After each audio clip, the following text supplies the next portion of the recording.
हाँ, तो सबसे पहली बात यह है कि मिनरल्स का अपटेक एंड ट्रांसपोर्ट पढ़ रहे हैं हम लोग, ठीक है। तो भाई मिनरल के अपटेक एंड ट्रांसपोर्ट में हमने क्या क्या देख लिया था अभी तक कि जो मिनरल का एंट्री होता है रूट में, अपटेक जो होता है वो एक्टिवली होता है और पैसिवली दोनों तरीके से होता है। मेनली हमने बोला कि एक्टिव होगा, और एक्टिव होने का रीज़न दो बताया कि एक तो इसके ऊपर होता है चार्ज, और दूसरा इस मिनरल का कॉन्सेंट्रेशन ज़्यादा होता है कहाँ पर, रूट के सेल्स में। तो एक्टिवली हमको एटीपी खर्च करके इसको ट्रांसपोर्ट करना होता है, लेकिन कुछ मिनरल पैसिवली भी जाते हैं, ठीक है। उसके बाद बोला specific proteins in the membranes of root hair called active pump actively pump ions from soil into the cytoplasm of the epidermal cells. Like all the endodermal cells may have many transport protein embedded in their plasma membrane. They let some solutes cross the membrane but not other. So endodermis को बोला हमने Casparian stripes, ये selective पोर है, one way movement होता है, इसको biological check post बोलते हैं। तो यहाँ पे ध्यान से सुने कि transport protein of endodermis cells are control point where a plant adjust the quantity and type of solute that reaches the xylem. Root endodermis, because of layer of suberin, has ability to actively transport ion in one directional only. तो भाई one direction में इसको transport करने का ability क्यों है? Because of the layer of suberin. So because of the layer of suberin it is impervious to water and it has ability to transport ions, वो भी कैसे? एक्टिवली इन वन डायरेक्शन, मतलब uni directional. Okay, next आ जाते हैं कि भाई translocation of mineral ions कैसे होता है। ट्रांसलोकेशन कैसे होता है? अभी तो रूट एब्जॉर्ब किया इसको, अब ट्रांसलोकेट कैसे करेगा? हमने बोला कि after the ion reaches the xylem through active और पैसिव अपटेक, मेनली ये कैसा है? एक्टिव अपटेक है, ठीक है। और ट्रांसलोकेशन जो ट्रांसपिरेशनल स्ट्रीम से होता है मेनली, ठीक है।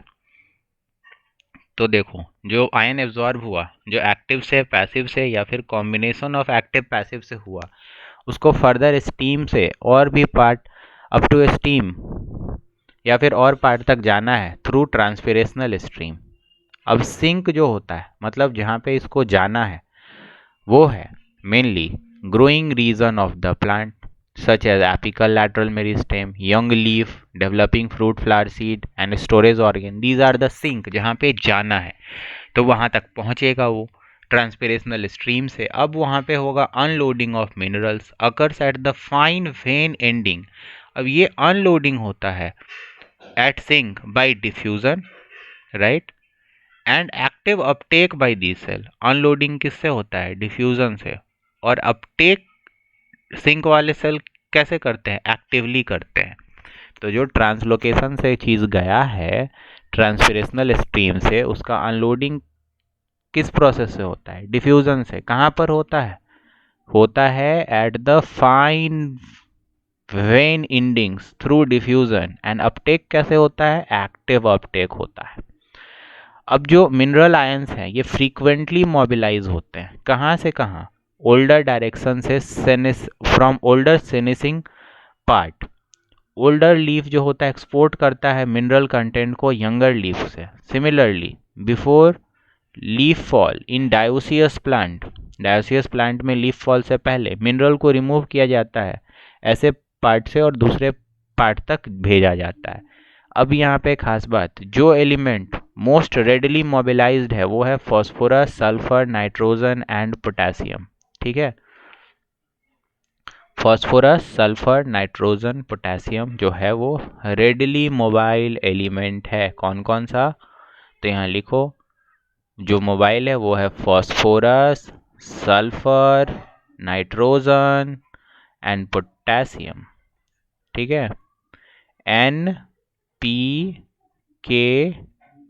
इस सल्फर में कुछ थोड़ा प्रॉब्लम है जिसको थोड़ा देखते रहना, ऐसे NPKS, ठीक है, याद रखना है। NPK नीट फिजिक्स कोटा वाले सर, ये है मोबाइल।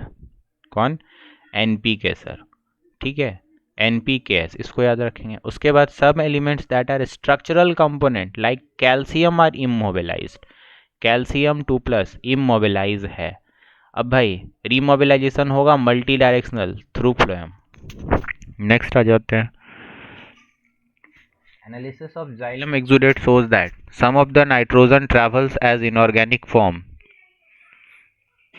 है ना, most of them are carried in organic form of amino acid and related compounds. Similarly, small amounts of phosphorus and sulfur are carried as organic compound. In addition, small amount of exchange of mineral takes place between xylem and phloem.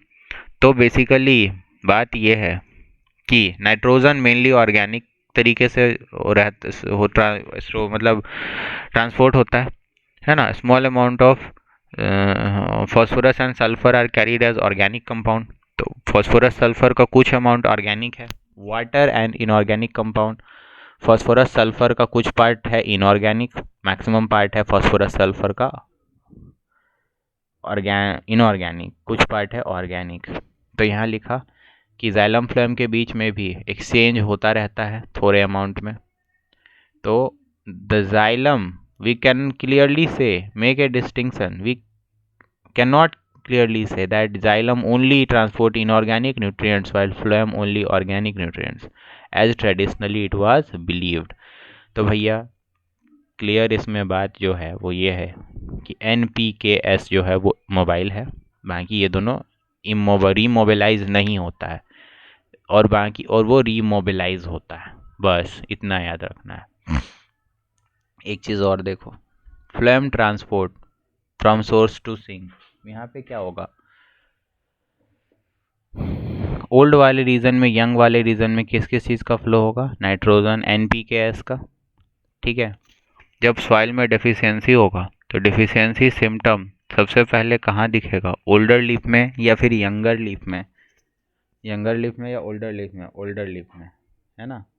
Deficiency symptom first appear in older leaf, अगर soil में deficiency होगा तो deficiency symptom सबसे पहले older leaf में मिलेगा। अब देखो जो खाना बनता है जाइलम फ्लोएम का, वो मेनली क्या है, वो मेनली है सुक्रोज, ठीक है। वेस्कुलर टिश्यू फ्लोएम से ट्रांसपोर्ट होता है फ्रॉम सोर्स टू सिंक, है ना। Usually the source is understood to be the part of the जो लीफ है, and the sink is the part that needs और stores food, but source and sink may be reversed depending upon season or the plant needs. So basically sugar stored in root may be mobilized to become source of food in early spring when the buds of tree act as sink. They need energy for growth and development of photosynthetic apparatus. Since source and sink relationship is variable, the direction of movement in phloem can be upward और downward, that is bidirectional. तो भाई bidirectional क्यों है, क्योंकि source and sink relationship variable है, source and sink relationship variable है, इसीलिए phloem में बाईडायरेक्शनल मूवमेंट होता है, जबकि जाइलम में हमेशा एसेंशियली यूनिडायरेक्शनल होता है। सोर्स एंड सिंक में भी रिवर्स, इसको याद रखेंगे कि डिपेंडिंग अपॉन द सीजन और plant needs, sugar stored in the roots may be mobilized to become source of food in early spring, जब photosynthetic apparatus development mode में होता है तब। So phloem sap में जो food है that can be transported in any required direction so long as there is source of sugar and sink able to use, store or remove the sugar। phloem sap जो होता है वो mainly किस चीज़ का होता है, वाटर और सुक्रोज का, but other sugar, hormones and amino acid are also translocated through phloem. तो फ्लोएम सैप में मेनली क्या होता है, वाटर एंड सुक्रोज, लेकिन other sugar, hormone, amino acid are also translocated through phloem.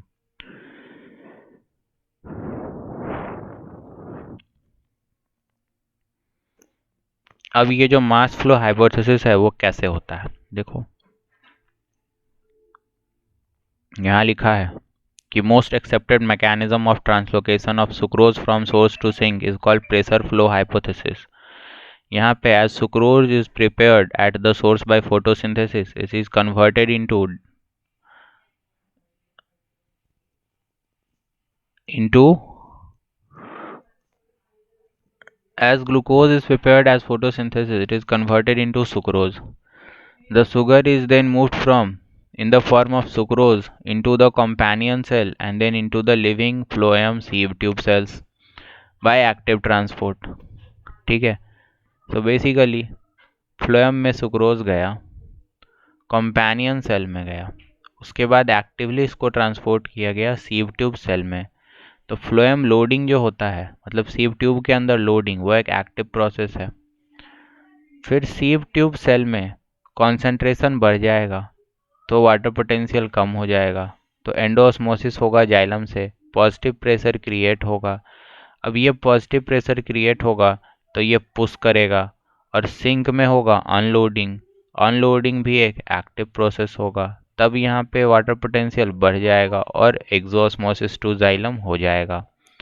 So process of loading at sucrose produces a hypertonic condition in phloem. Water in adjacent xylem moves into the phloem by osmosis. As osmotic pressure builds up in the phloem sap, it will move to the area of lower pressure. At the sink, osmotic pressure will be reduced again. Again, ATP is necessary to move sucrose from the out of the phloem sap and into the cells which will use the sugar converting into energy starch और cellulose। इस sugar का क्या होगा, या तो energy में convert होगा या स्टार्च में या फिर सेलुलोज में। As sugars are removed from the osmotic pressure decreases and water moves out of the phloem. To summarize, the movement of sugar in the phloem begins at the source. To summarize, the movement of sugar in the phloem begins at the source where sugar are loaded actively into the sieve tube. Loading of phloem set up potential gradient, water potential gradient that facilitates the mass movement in the phloem. Phloem tissue is composed of sieve tube cells which will form long columns with holes in their end wall called sieve plates. Cytoplasmic strands pass through the sieve plate ka hole, right? So forming continuous filaments. As hydrostatic pressure in the sieve tube of the phloem increases, pressure flow begins and the sap moves through the phloem. Meanwhile, at the sink, incoming sugar are actively transported out of the phloem and removed, right? So this is explained here. This is Munch flow hypothesis. Source to sink in the phloem, कौन सा सेल, sieve tube cell, यहाँ push होगा। Okay, so maximum ये होता है pressure flow cucurbits, melons and sugar में, and यहाँ पे जो पुश होता है वो 110 सेंटीमीटर पर आवर तक हो सकता है। यहाँ पे ये देखो कि टिप ऑफ द ये है, यहाँ पे दिया हुआ है कि कैसे कैसे क्या होता है, फ्लोएम और रूट का कहानी है। सो बेसिकली शुगर यहाँ पे एंटर किया कहाँ, सीव ट्यूब सेल में, फॉलोज बाय ऑस्मोसिस, यहाँ हाई टर्गर प्रेशर आया, ठीक है। फिर क्या हुआ,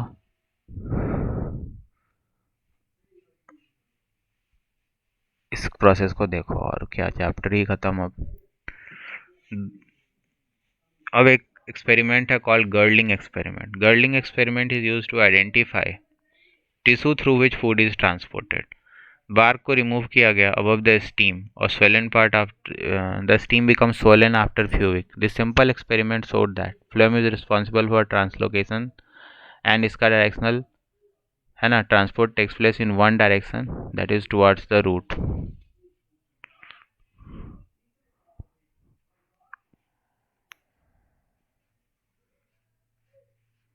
ओके, खत्म करता हूँ।